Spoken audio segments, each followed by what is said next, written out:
এটা হলো সেই গ্রহ যেটাকে দেখে মানুষ হাজার হাজার বছর ধরে স্বপ্ন দেখে আসছে। আর সবচেয়ে ক্রেজি ব্যাপার হলো আগামী 10 থেকে 20 বছরের মধ্যে আমাদের মধ্যে যে কেউ এই গ্রহে পা রাখতে পারে। জি হ্যাঁ, আমি কথা বলছি মঙ্গল গ্রহ নিয়ে, যেটাকে আমরা মার্স বলেও চিনি। এখন তোমরা হয়তো ভাবছো যে ভাই, পৃথিবী তো আছেই এত সুন্দর, তাহলে মঙ্গলে যাওয়ার দরকারটা কি? ওয়েল, এই একই প্রশ্ন আমিও নিজেকে করেছিলাম, আর যখন এর উত্তর পেলাম তখন আমার মাথা ঘুরে গিয়েছিল। দেখো, একটা অনেক ভয়ঙ্কর সত্য আছে যেটা আমাদের সবার বোঝা উচিত, আর সেটা হলো পৃথিবী চিরকাল নিরাপদ থাকবে না। 6.6 কোটি বছর আগে একটা অ্যাস্টেরয়েড পুরো ডাইনোসর প্রজাতিকে শেষ করে দিয়েছিল শুধুমাত্র একটা ধাক্কায়। এবার ভাবো, যদি এমন কিছু আজ ঘটে যায়, তাহলে পুরো মানব সভ্যতা এক ঝটকায় শেষ।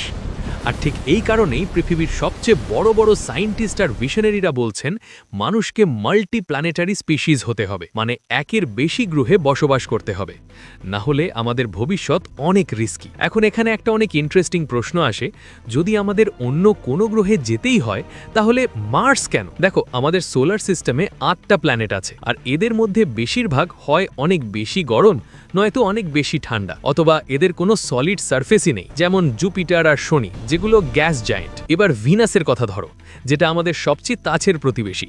সেখানকার তাপমাত্রা 450 ডিগ্রি সেলসিয়াস। এটা এতটাই গরম যে সীসাও গলে যাবে। আর অ্যাটমসফিয়ারে আছে সালফিউরিক অ্যাসিডের মেঘ, যেটা যে কোনো জিনিসকে গলিয়ে দেবে। তো বেসিক্যালি ভিনাসে যাওয়া মানে ইনস্ট্যান্ট ডেথ। এবার মার্সের কথা বলি, এটা আমাদের পৃথিবীর সাথে অনেক দিক দিয়ে মিলে যায়। মার্সে একটা দিন হলো 24 ঘন্টা 37 মিনিটের, যেটা প্রায় পৃথিবীর মতোই। সেখানে ঋতু পরিবর্তন হয় ঠিক যেমন এখানে হয়। মার্সের সারফেস সলিড, যেটার ওপর আমরা হাঁটতে পারবো, বিল্ডিং বানাতে পারবো। সেখানে পানিও আছে, বরফ আকারে পোলসে আর মাটির নিচে। আর সবচেয়ে ইম্পর্টেন্ট ব্যাপার হলো মার্স আমাদের থেকে রিলেটিভলি কাছেও আছে, গড়ে প্রায় 22.5 কোটি কিলোমিটার দূরে। কিন্তু এখন এখানেই আসল চ্যালেঞ্জ শুরু হয়। মার্সে পৌঁছানো আর সেখানে সার্ভাইভ করা মোটেও সহজ না। দেখো, পৃথিবী থেকে মার্সে যেতে রকেটের প্রায় 7 থেকে 9 মাস লেগে যায়, কারণ দুটো প্ল্যানেটই নিজের নিজের আলাদা অরবিটে সূর্যের চারপাশে ঘুরছে। আর আমাদের একটা স্পেসিফিক উইন্ডোতে লঞ্চ করতে হয়, যেটা প্রতি 26 মাসে একবার আসে। এর মানে হলো, যদি কোনো মিশন মার্সের উদ্দেশ্যে রওনা হয় আর কিছু ভুল হয়ে যায়, তাহলে সাথে সাথে ফিরে আসার কোনো অপশন নেই। তোমাকে সেখানেই থাকতে হবে মাসের পর মাস। আর ঠিক এই কারণেই মার্স মিশনকে অনেকে ওয়ান ওয়ে টিকেটও বলে। এবার একটু ইমাজিন করো, তুমি মার্সে পৌঁছে গেছো, স্পেসশিপের দরজা খুললে আর বাইরের পৃথিবী দেখলে। সবার আগে তোমার চোখে পড়বে একটা লাল রঙের মরুভূমি, যেটা চারদিকে ছড়িয়ে আছে। মার্সকে রেড প্ল্যানেট বলা হয় কারণ সেখানকার মাটিতে আয়রন অক্সাইড আছে, যেটাকে আমরা মরিচা বলি, আর এটাই মার্সকে ওই লাল রং দেয়। আকাশের দিকে তাকালে সেটাও অদ্ভুত রকমের পিঙ্কিশ ব্রাউন দেখাবে, পৃথিবীর মতো নীল না। এখন এখানে প্রথম বড় সমস্যা আসে। মার্সের অ্যাটমসফিয়ার অনেক পাতলা। কতটা পাতলা সেটা বোঝো, পৃথিবীর অ্যাটমসফিয়ারের মাত্র 1%। আর যেটুকু অ্যাটমসফিয়ার আছে তার 95% হলো কার্বন ডাই অক্সাইড, যেটা আমাদের বিষাক্ত। মানে তুমি যদি স্পেস স্যুট খুলে ফেলো, তাহলে মাত্র 15 সেকেন্ডের মধ্যে অজ্ঞান হয়ে যাবে, আর 2 মিনিটের মধ্যে মৃত্যু। তো বেসিক্যালি মার্সে স্পেশাল ইকুইপমেন্ট ছাড়া 1 মিনিটও সার্ভাইভ করা ইম্পসিবল। এবার তাপমাত্রার কথা বলি। মার্সের গড় তাপমাত্রা -60 ডিগ্রি সেলসিয়াস। এটা এতটাই ঠান্ডা যে অ্যান্টার্কটিকাও এর সামনে গরম লাগবে। আর মাঝে মাঝে তো তাপমাত্রা -125 ডিগ্রি সেলসিয়াস পর্যন্ত নেমে যায়, যেটা এতটাই এক্সট্রিম কোল্ড যে তোমার রক্তও জমে যাবে। এবার রেডিয়েশনের ইস্যু, যেটা অনেক সিরিয়াস। দেখো, পৃথিবীতে আমাদের একটা ম্যাগনেটিক ফিল্ড আছে, যেটা সূর্য থেকে আসা ক্ষতিকর রেডিয়েশন ব্লক করে দেয়।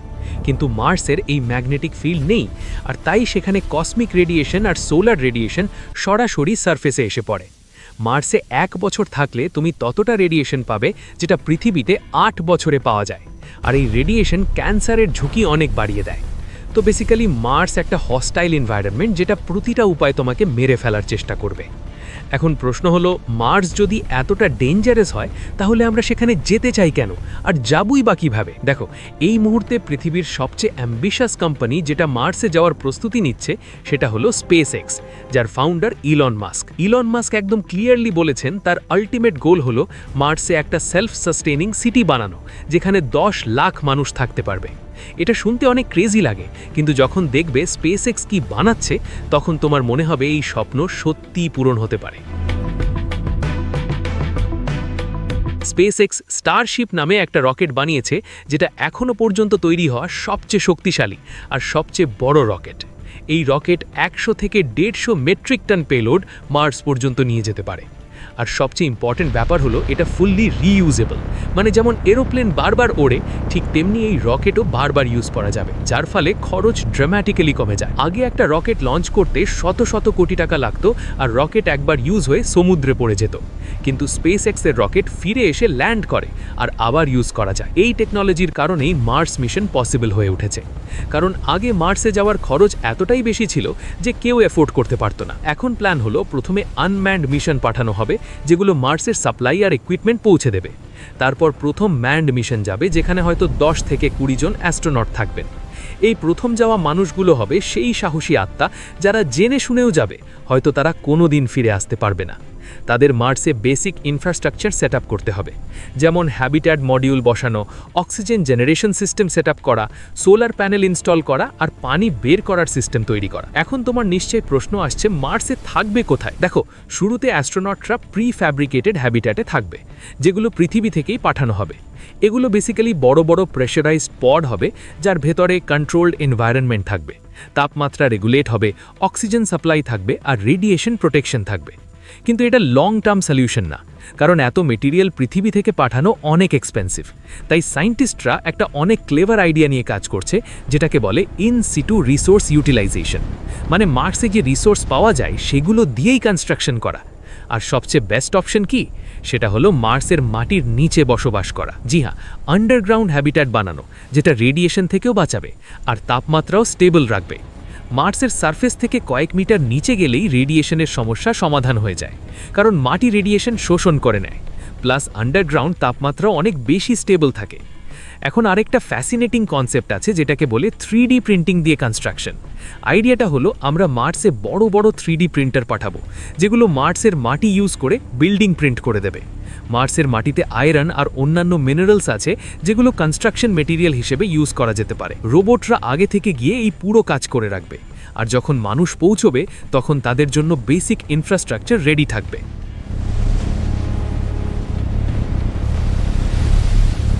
এবার আসি সবচেয়ে ক্রিটিক্যাল প্রশ্নে, মার্সে পানি কোথা থেকে আসবে? দেখো, পানি ছাড়া কিছুই সম্ভব না। পান করার জন্য পানি চাই, চাষবাদের জন্য পানি চাই, অক্সিজেন তৈরি করতেও পানি চাই, কারণ পানি থেকে ইলেকট্রোলিসিস করে অক্সিজেন বের করা যায়। আর রকেট ফুয়েলও পানি থেকে তৈরি হতে পারে। এখন গুড নিউজ হলো মার্সে পানি আছে, আর বেশ ভালো পরিমাণে আছে। মার্সের পোলসে বরফের লেয়ার আছে, যেগুলো মিলিয়নস অফ কিউবিক মিটার পানি ধরে রাখে। প্লাস মার্সের সাবসারফেসেও বরফ আছে, মাটির কয়েক মিটার নিচে। তো বেসিক্যালি পানির অভাব নেই, শুধু সেটাকে এক্সট্র্যাক্ট করার টেকনোলজি চাই। নাসা আর স্পেসএক্স দুটোই ওয়াটার এক্সট্র্যাকশনের উপর কাজ করছে। প্ল্যান হলো ড্রিল দিয়ে মাটি খোঁড়া হবে, বরফ গরম করে পানিতে কনভার্ট করা হবে, তারপর সেই পানি পিউরিফাই হবে আর ইউজের জন্য রেডি হবে। আর একবার পানি পাওয়া গেলে অনেক সমস্যার সমাধান হয়ে যায়। এবার খাবারের কথা বলি। মার্সে তো ম্যাকডোনাল্ডস নেই, তাহলে খাবার কোথা থেকে আসবে? শুরুতে প্যাকেজড ফুড পৃথিবী থেকে পাঠানো হবে, কিন্তু এটা সাস্টেনেবল না, তাই মার্সে ফার্মিং করতে হবে। এখন মার্সের মাটিতে কিছু কেমিক্যাল আছে যেগুলো গাছের জন্য টক্সিক, যেমন পারক্লোরেটস, তাই সরাসরি মার্সের মাটিতে চাষ করা সম্ভব না। কিন্তু সায়েন্টিস্টরা হাইড্রোপনিক্স আর এরোপনিক্স নামক টেকনিক ডেভেলপ করেছে, যেগুলোতে মাটির দরকারই হয় না। গাছপালা নিউট্রিয়েন্ট রিচ পানিতে বড় করা হয় কন্ট্রোলড এনভায়রনমেন্টে। এলইডি লাইট দিয়ে আর্টিফিশিয়াল সানলাইট দেওয়া হয়, তাপমাত্রা কন্ট্রোলে রাখা হয়। এইভাবে মার্সেও সবজি আর ফলমূল চাষ করা সম্ভব।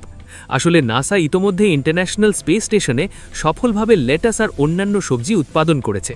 তো এই টেকনোলজি প্রমাণিত, আর মার্সেও কাজ করবে। ইমাজিন করো, একটা ডোমের ভিতরে সবুজ শ্যামল গাছপালা জন্মাচ্ছে আর বাইরে লাল রঙের মরুভূমি। এই দৃশ্যটা কতটা সারিয়াল হবে ভাবো একবার। এবার একটা অনেক অ্যাম্বিশাস আর লং টার্ম প্ল্যানের কথা বলি, যেটাকে বলে টেরাফর্মিং। টেরাফর্মিং মানে হলো একটা গ্রহকে পৃথিবীর মতো বানানো, মানে মার্সের অ্যাটমসফিয়ারকে ঘন করা, তাপমাত্রা বাড়ানো, অক্সিজেন তৈরি করা, আর শেষ অবধি এমন একটা পরিবেশ তৈরি করা যেখানে মানুষ স্পেস স্যুট ছাড়াও থাকতে পারবে। শুনতে সায়েন্স ফিকশন মনে হচ্ছে, কিন্তু থিওরিটিক্যালি পসিবল। শুধু সময় অনেক বেশি লাগবে, হয়তো শত শত বা হাজার হাজার বছর। একটা আইডিয়া হলো মার্সের পোলসে নিউক্লিয়ার বোমা ব্লাস্ট করা, যাতে বরফ গলে যায় আর ওয়াটার ভেপার আর কার্বন ডাই অক্সাইড অ্যাটমসফিয়ারে রিলিজ হয়। এতে গ্রিনহাউস এফেক্ট শুরু হবে আর মার্স ধীরে ধীরে গরম হতে থাকবে। আরেকটা আইডিয়া হলো বিশাল আকারের মিরর মার্সের অরবিটে স্থাপন করা, যেগুলো সূর্যের আলো পোলসের ওপর ফোকাস করবে আর বরফ গলাবে। আরেকটা অ্যাপ্রোচ হলো ফ্যাক্টরি সেট করা, যেগুলো ক্রমাগত গ্রিনহাউস গ্যাস উৎপাদন করবে আর অ্যাটমসফিয়ারকে ঘন করবে। বেসিক্যালি এটা হবে একটা মাল্টি জেনারেশনাল প্রজেক্ট, যেটা আমাদের সন্তানদের সন্তানদের সন্তানরা সম্পন্ন করবে। এবার প্র্যাকটিক্যাল টাইমলাইনের কথা বলি। স্পেসএক্সের প্ল্যান হলো 2026 বা 28-এর মধ্যে প্রথম আনম্যান্ড স্টারশিপ মার্সে ল্যান্ড করানো, তারপর 2030-এ প্রথম মানুষ পাঠানো, আর 2050-এর মধ্যে একটা ছোট কলোনি গড়ে তোলা, যেখানে অন্তত কয়েক হাজার মানুষ থাকতে পারবে। নাসার প্ল্যান একটু কনজারভেটিভ, তারা 2030-এর শেষের দিকে প্রথম ম্যান্ড মিশন পাঠানোর পরিকল্পনা করছে। চীনও মার্স রেসে আছে, তাদের প্ল্যান হলো 2033-এ প্রথম চাইনিজ অ্যাস্ট্রোনট মার্সে পাঠানো।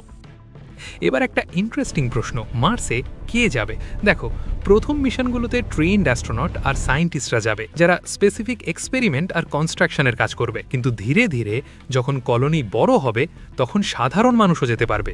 এলন মাস্ক বলেছেন তার গোল হলো মার্সে যাওয়ার টিকিটের দাম শেষ পর্যন্ত একটা অ্যাভারেজ বাড়ির দামের সমান করা। মানে তুমি যদি তোমার বাড়ি বিক্রি করতে পারো, তাহলে মার্সে যেতে পারবে। আর যারা যাবে তারা সেখানে কাজও করবে, কারণ একটা নতুন পৃথিবী গড়তে সব ধরনের স্কিল দরকার। ইঞ্জিনিয়ার চাই, ডাক্তার চাই, কৃষক চাই, শিক্ষক চাই, এমনকি আর্টিস্ট আর মিউজিশিয়ানও চাই, কারণ মানব সমাজের সংস্কৃতিও দরকার। এবার ভাবো, মার্সে দৈনন্দিন জীবন কেমন হবে?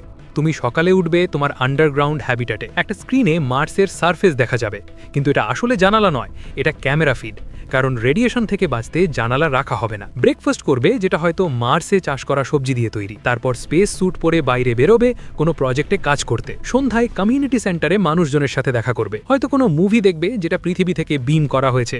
পৃথিবীর সাথে কমিউনিকেশন হবে, তবে ডিলে থাকবে, প্রায় 3 থেকে 22 মিনিট প্ল্যানেটারি পজিশনের উপর নির্ভর করে। মানে ভিডিও কল পসিবল হবে না, কিন্তু মেসেজ আদান প্রদান করা যাবে। এখানে কিছু ফিলোসফিক্যাল প্রশ্নও আসে। মার্সে জন্ম নেওয়া বাচ্চাদের কথা ভাবো, এই বাচ্চারা টেকনিক্যালি মার্শিয়ান হবে, তারা কোনোদিন পৃথিবী দেখেনি, তাদের কাছে মার্সই হোম। আর যেহেতু মার্সের গ্র্যাভিটি পৃথিবীর মাত্র 38%, তাই এই বাচ্চারা ভিন্নভাবে বেড়ে উঠবে, তাদের হাড় আর মাসল ভিন্নভাবে বিকশিত হবে।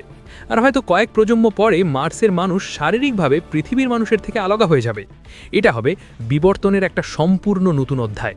আর একটা ইম্পর্টেন্ট পয়েন্ট হলো গভর্নেন্সের। মার্সে কোন আইন চলবে? বর্তমানে পৃথিবীতে একটা ইন্টারন্যাশনাল ট্রিটি আছে, আউটার স্পেস ট্রিটি, যেটা বলে কোনো দেশ কোনো মহাজাগতিক বস্তুর ওপর সার্বভৌমত্ব দাবি করতে পারবে না। মানে মার্স কোনো দেশের না।